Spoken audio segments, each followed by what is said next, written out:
இது டேலண்ட மட்டுமோ டான்ஸ மட்டுமோ இல்ல அண்ணனோட பாட்டை மட்டும் கேட்டு வளர்ந்த கூட்டம் கிடையாது. இது இந்த எலெக்ஷனோட லாஸ்ட் பதிவு கொஞ்சம் நீளமான பதிவு தான்.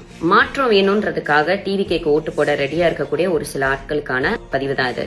மாற்றம்னா என்னங்க? இடுப்புல கட்டின துண்டு தோள்பட்டைக்கு போச்சுல, அது மாற்றம்.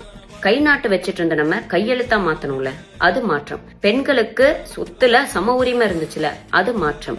விதவைகள்ன்ற பேரை எடுத்துட்டு கைம்பெண்கள்னு மாத்தினாங்களே, அது மாற்றம். மாற்றுத்திறனாளிகளுக்குன்னு ஒரு பேர் வச்சாங்க, ஊனமுற்றோர்ன்றத மாத்தி, அது மாற்றம். அது மட்டும் இல்லாம திருநங்கைகள்ன்ற ஒரு கௌரவ பேர் கொடுத்தாங்க, அது மாற்றம்.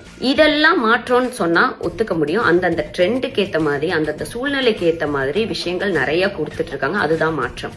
முக்கியமான பேசிக் நீட்ஸ் என்ன? உண்ண உணவு, உடுத்த உடை, இருக்க இடம்.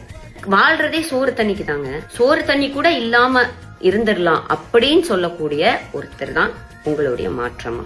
பேசிக் நீட்ஸே என்னன்னு தெரியாத ஒரு ஆள் தான் மாற்றத்தை கொண்டு வர போறாங்களா? சரி, ஓகே. என்னைய பத்தி இது வரைக்கும் நீங்க எவ்வளவோ அவதூறு பேசியிருக்கீங்க, என்னென்னமோ பேசியிருக்கீங்க, என்னோட பர்சனல் வரைக்கும் எடுத்து வச்சு பேசியிருக்கீங்க. இன்னைக்கு வரைக்கும் நான் விஜயண்ணனோட எந்த ஒரு பர்சனலையும் பத்தி நான் பேசினது கிடையாது. என்ன இருந்தாலும் விஜயண்ணன் கூட வாழ்ந்த மனைவி, அவங்களோட குழந்தைகள், அவங்களையே ரொம்ப மோசமா பேசக்கூடிய ஒரு கூட்டத்தை உருவாக்கி வச்சிருக்கிறாரு. இதெல்லாம் எங்க, இதோட மைய காரணம் எங்கன்னு பார்த்தோம்னா, விஜயண்ணா விசஸ் அஜித் சார் அப்படின்ற மாதிரி ஒரு டாக்ஸிக்கான கூட்டத்தை தான் உருவாக்கியிருக்கு. இது டேலண்ட மட்டுமோ இல்ல டான்ஸ மட்டுமோ இல்ல அண்ணனோட பாட்டை மட்டும் கேட்டு வளர்ந்த கூட்டம் கிடையாது. இதே நரேட்டிவ தான் இப்ப டிவிகே விசஸ் டிஎம்கே அப்படின்னு அரசியல்லையும் கொண்டு வர பாக்குறாங்க. சிவகார்த்திகேயன் ஃபேன்ஸா இருக்கட்டும், இல்ல அஜித் சார் ஃபேன்ஸா இருக்கட்டும், இல்ல ரஜினி சாரோட ஃபேன்ஸா இருக்கட்டும், எல்லாரையும் ஆப்போசிட்ல வசைப்பாடி உருவான ஒரு கூட்டம். சரி, இதெல்லாம் ஒரு பக்கம் இருக்கட்டும். ஊழலே பண்ண மாட்டோம் அப்படின்னு ஏறின ஒரு 4-5 மேடையில அண்ணன் சொல்லியிருப்பாரு போல. அண்ணன், நீங்க வரி ஏய்ப்பு செய்து, அதாவது 1,50,00,000 1.5 கோடி கட்டணும்னு சொல்லி உங்க மேல ப்ரூவ் பண்ணப்பட்ட ஒரு கேஸ் இருக்கு.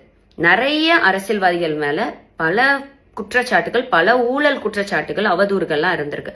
ஆனா எத்தனை ப்ரூவ் ஆயிருக்குன்றத பார்க்கணும். அப்படி சொல்ல போனா அண்ணன், நீங்க ஒரு ப்ரூவன் கிரிமினல்.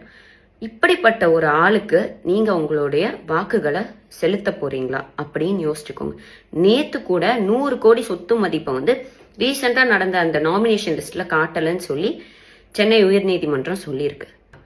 இந்த மாதிரி ஒரு வல்கர் வாரியர்ஸ் கிட்டையும் சாம்பி கூட்டத்துக்கிட்டையும் நாட்டை ஒப்படைக்கிறீங்கன்னு எனக்கு புரியல. மாற்றன்றது முன்னேற்றத்துக்கான வழியா இருக்கணுமே தவிர ஏமாற்றத்துக்கான வழியா இருக்கக்கூடாது.